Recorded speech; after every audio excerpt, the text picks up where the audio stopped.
Hello everyone, welcome to KGB Telugu. అగ్గిపుల్ల, సబ్బుబిళ్ళ, కుక్కపిల్ల, కవితకు కాదేది అనర్హం. అలాగే కులం, మతం, అవార్డులు కూడా రాజకీయాలకు అతీతం కాదు.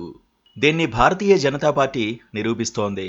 భారతరత్న అవార్డులను విరివిగా ప్రకటిస్తూ తన మార్కు రాజకీయం చేస్తోంది.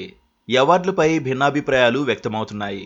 భారతరత్న స్థాయిని రాజకీయాల కోసం దిగజారుస్తున్నారన్న విమర్శలు వస్తున్నాయి.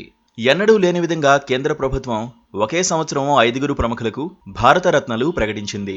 అయితే దీనికి కారణం వారి మీద హఠాత్తుగా ముంచుకొచ్చిన ప్రేమ కాదు. రాబోయే లోక్సభ ఎన్నికలను దృష్టిలో పెట్టుకుని నరేంద్ర మోదీ తన వద్ద ఉన్న అస్త్రాలను ఇప్పటికే ఒక్కొక్కటిగా ప్రయోగిస్తున్నారు. వాటిలో భాగమే ఈ భారతరత్నాలు. కొద్ది రోజుల క్రితం బీహార్ మాజీ సీఎం కర్పూరీ ఠాకూర్కు భారతరత్న ప్రకటించారు. అక్కడ ప్రభుత్వాన్ని మార్చేశారు. అయోధ్య రామాలయం ప్రారంభానికి వెళ్లే అవకాశం నోచుకొని ఎల్కే అద్వానీకి తర్వాత అత్యున్నత పౌర పురస్కారం భారతరత్న ప్రకటించారు. ఇప్పుడు పివి నరసింహారావు, చౌదరి చరణ్ సింగ్, వ్యవసాయ శాస్త్రవేత్త స్వామినాథన్లను కూడా ఈ పురస్కారానికి ఎంపిక చేసింది. మోదీ ప్రకటించిన భారతరత్నాల్లో 3 ప్రతిపక్షాలకు చెందినవారే. ఒకప్పటి భారతీయ లోక్దళ్, ప్రస్తుతం రాష్ట్రీయ లోక్దళ్ నేత చరణ్ సింగ్, సోషలిస్టు నేత కర్పూరీ ఠాకూర్, ప్రధానిగా 5 సంవత్సరాల కాలాన్ని పూర్తి చేసుకున్న తొలి గాంధీ కుటుంబేతర కాంగ్రెస్ నేత పివి నరసింహారావు, వీరు 3 ప్రతిపక్షానికి చెందినవారే.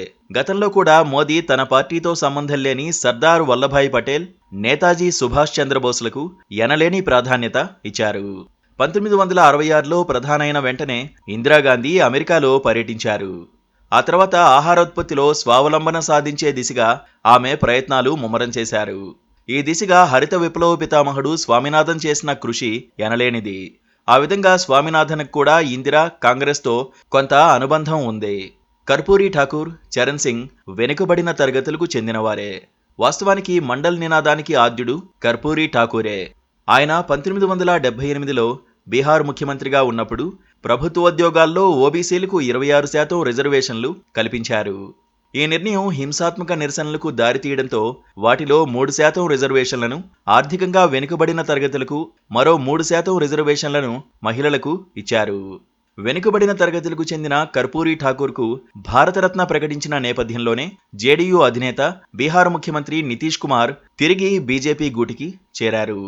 సోషలిస్టు నేతకు అత్యున్నత పురస్కారం ఇవ్వాలని తాను గతంలో కేంద్ర ప్రభుత్వాలకు అనేకసార్లు లేఖలు రాశానని, అయితే ఎవరూ పట్టించుకోలేదని, చివరికి మోదీ తన కోరికను నెరవేర్చారని నితీష్ చెప్పుకొచ్చారు.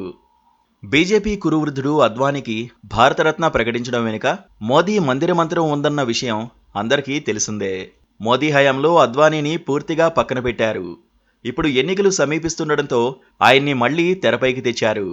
ఆయనకు భారతరత్న ప్రకటించడం ద్వారా మోదీ పార్టీ కార్యకర్తలకు, ముఖ్యంగా కరడు కట్టిన హిందుత్వవాదులకు ఓ స్పష్టమైన సంకేతాన్ని పంపారు. ఆర్ఎల్డీ నేత చరణ్ సింగ్ మనుమడు జయంత్ చౌదరి స్పందన కూడా ఇలాగే ఉంది. తన తాతకు భారతరత్న ఇవ్వడంపై జయంత్ స్పందిస్తూ హృదయాలను గెలుచుకున్నారని వ్యాఖ్యానించారు. నిన్నటి వరకు ఇండియా కూటమిలో ఉన్న జయంత్ ఒక్కసారిగా ప్లేటు ఫిరాయించి ఎన్డీఏలో చేరడానికి సిద్ధమయ్యారు.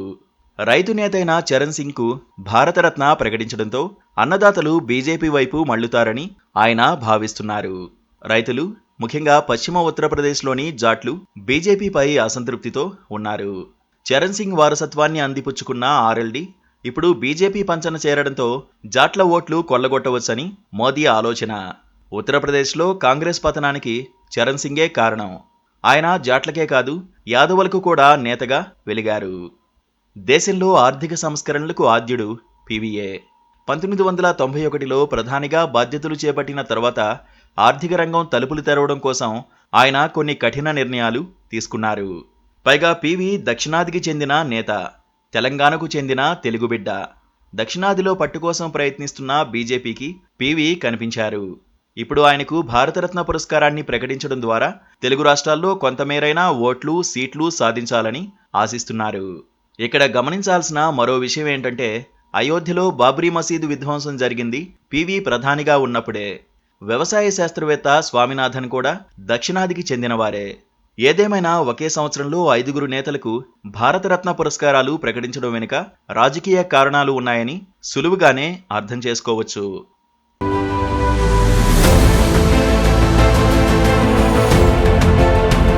Please subscribe to Please subscribe to KTV Telugu. KTV Telugu. KTV Telugu. KTV Telugu channel.